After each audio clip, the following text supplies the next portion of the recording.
सरदार, जय जय सरदार, जय जय सरदार। पहले मारा गोरों को, पहले मारा गोरों को, पहले मारा गोरों को। वक्त बदल दो, ताज बदल दो, वक्त बदल दो, ताज बदल दो, वक्त बदल दो, ताज बदल दो। अभी तो ये अंगड़ाई है, जो हमसे टकराएगा सीधा ऊपर जाएगा, जो हमसे टकराएगा जो हमसे टकराएगा जो हमसे टकराएगा सीधा ऊपर जाएगा।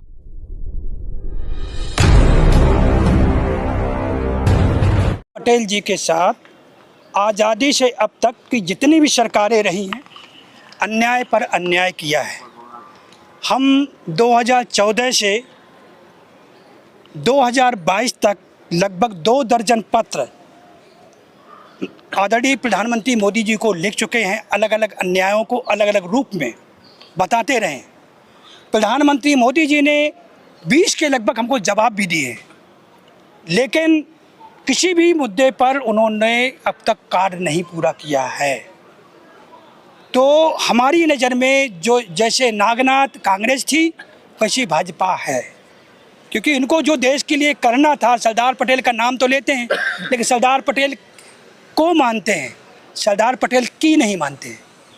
जिस दिन ये लोग सरदार पटेल की मानेंगे तो देश की हालत बेहतर हो जाएगी। पाटीदार समाज की बात होती है, सरदार पटेल की बात होती है, गुर्जर समाज से क्या रिश्ता है? आप कहते हो कि भाई पटेल पवार गुर्जर से, क्यों कहते हो आप ऐसे?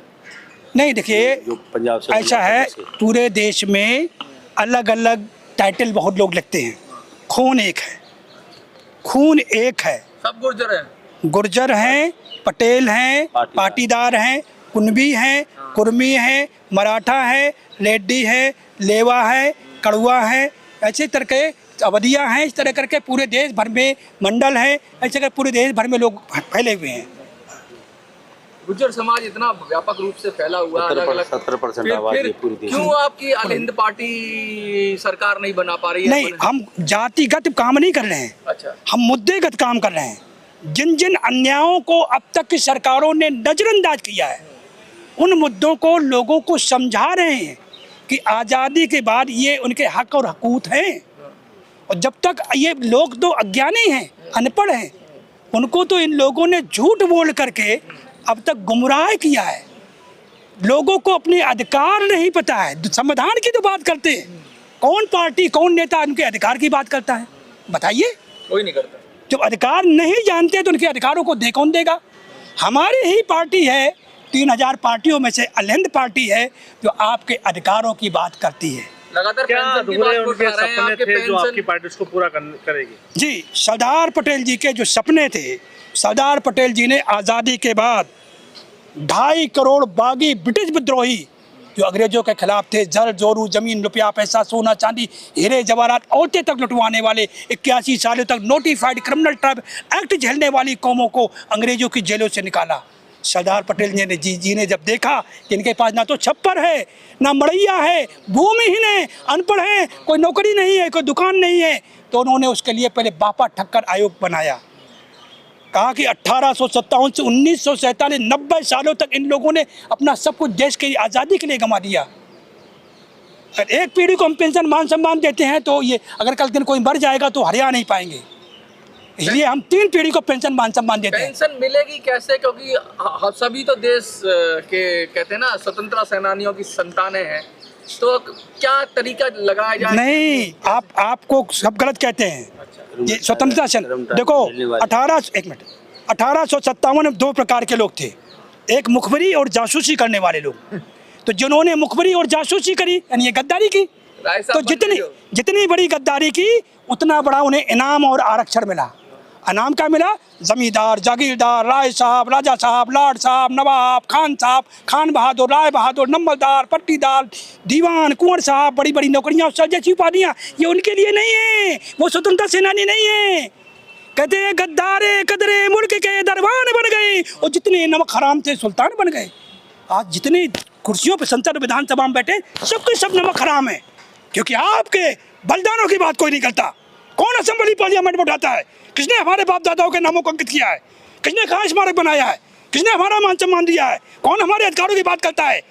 नमक हराम नहीं तो कौन है? लोग तो कहते हैं 1857 में पहली क्रांति हुई, आप क्या कहते हैं? नहीं, 90 में हमने कहा, जब हमको बोला गया ये 1857 की क्रांति है, किसी ने इसको क्रांति कहा, किसी ने गद्दार कहा, किसी ने विद्रोह कहा, किसी ने सैनिक विद्रोह कहा। हमने सुप्रीम कोर्ट में 9 जजों के बेंच में मुकदमा किया कि ना गदर है, ना विद्रोह है, ना क्रांति है, ना ही सैनिक विद्रोह है। ये आज़ादी की पहली लड़ाई है।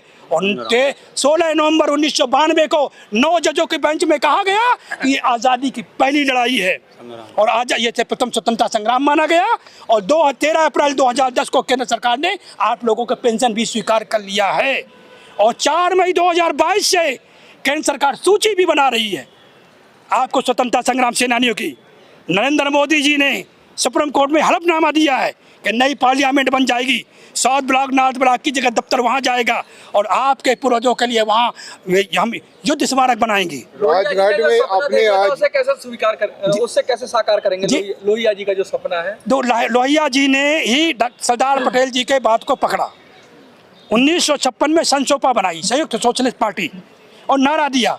संसोपा ने बांधी घाट 1857 का पिछड़ा पाई 100 में 60% भागीदारी इन लोगों की है जो आज़ादी की लड़ाई लड़े, अपनी जर जोरू जमीन रुपया पैसा सोना चांदी और औरतें तक लुटवाई, क्रिमिनल ट्राइब एक्ट झेले। वो लड़ते लड़ते गरीब हो गए, वही दल दिए गए, इसलिए दलित हो गए, गरीब हो गए, मजबूर बन गए। 78 साल में ये लोग संविधान की बात करते हैं, लेकिन संविधान में अधिकारों की बात कोई नहीं करता। राजघाट में गांधी स्मृति सौध, सरदार पटेल जी का इतना साल होने के बाद भी कोई स्मृति सौध नहीं है पूरा देश में। उनके लिए कहाँ पे जाएगा दिया जाए, ये तय कौन करेगा? भारत सरकार करेगा कि सुप्रीम कोर्ट करेगा कि पार्टी का लोग करेगा? नहीं, हमारी सिर्फ लड़ाई यही है, सिर्फ बताया इनको कि भाई जाग जाओ, हम सरदार पटेल के वंशज हैं, सरदारवादी लोग हैं, 1857 के लोग हैं। अगर आप हमें अब मोटा चश्मा पहनेंगे, हमारी शक्लों को नहीं पहचानेंगे, तो 2024 देख चुके हो, 64 पार्टी को मिला के 240 आई हो भी बेईमानी करके। वो बनारस से मोदी हार रहे थे, फिर बाद में जितवा दिया गया। अगले बार ऐसे डीएम को मुड़वा देंगे, ऐसे है ना? हाँ, ये देश हम सबका है। हमारे बाप दादाओं ने अंग्रेजों को मारा है और सीने पे गोली खाई है। जब अंग्रेजों को नहीं डरे, इन हरामजादे कुत्तों के कट रहेंगे, इन साले बाबू हैं। इतना गुस्सा क्यों है? अरे हमारे बाप दादाओं ने कत्ल किए गए देश के लिए, आज़ादी के लिए। गुस्सा नहीं आएगा हमें? हैं जो हमारे बाप दादाओं के साथ हमारे साथ अन्याय पे अन्याय करते जाएंगे, हमारे अधिकारों को छीनेंगे, गुस्सा नहीं आएगा? गालियां नहीं देंगे इन लोगों को? तो कैसे इसको अधिकार को बहाल करेंगे? कैसे कोर्ट का रास्ता? मैं वकील हूँ, सुप्रीम कोर्ट में वकील हूँ। हमें अधिकार पता है कि एक नागरिक को संविधान में अधिकार मिले हैं। कौन कौन से अधिकार मिले हैं, किस अधिकार के तहत? उन अधिकारों के तहत आपको अपना अधिकार मान सम्मान मिलना है। उन अधिकारों के लिए मैं लड़ाई लड़ रहा हूँ और आपको अधिकार दिला के रहेंगे। हमने ऐसे लोगों को इकट्ठा कर लिया है और हमारे साथ लोग जुड़ रहे हैं कि आप लोग सब मिल करके आप लोग साथ देंगे तो जीत आपके कदम, सारे अधिकार मान सम्मान आपके कदमों में होंगे। ठीक है सर, धन्यवाद। आप लोग यहाँ पे आके जो कुछ बोलना चाहते थे उसमें आप क्या बोलना है ज़्यादा? मैं पहले अपना पता बताना चाहूँगी कि मैं कहाँ से आई हूँ, मेरा नाम क्या है। जी, मैं रानी हूँ, बनारस से आई हूँ और अपने ऑल हिंद पार्टी की रानी लक्ष्मीबाई ब्रिगेड की राष्ट्रीय अध्यक्षा हूँ। हम लोग सरदार वल्लभ भाई पटेल जी के जन्मदिन के उपलक्ष्य पर यहाँ पर जंतर मंतर पर एकत्रित होकर आए हैं। इसमें हम लोग इसलिए आए हैं कि जो 1857 में जो लड़ाई लड़ी गई थी, तो उसमें कितनी करोड़ लोग जो मारे गए हैं वंशजों, उन लोगों की जो बलिदान हुआ है, तो बलिदान के लिए जो उनको मुआवजा मिलना चाहिए तो मिला नहीं, क्योंकि पहले के लोग लड़े नहीं तो आज भी वही है। अगर आप लड़ेंगे नहीं तो आपका हक दे कौन देगा? तो इसीलिए हम लोग अपना हक लेने के लिए जगह जगह पर मीटिंग करते हैं। जैसे कि हमने आज ज्ञापन दिया और यहाँ पर आज हम लोगों ने मीटिंग किया। सरदार पटेल साहब की जन्म जयंती में आप लोग राजघाट पे भी गए थे।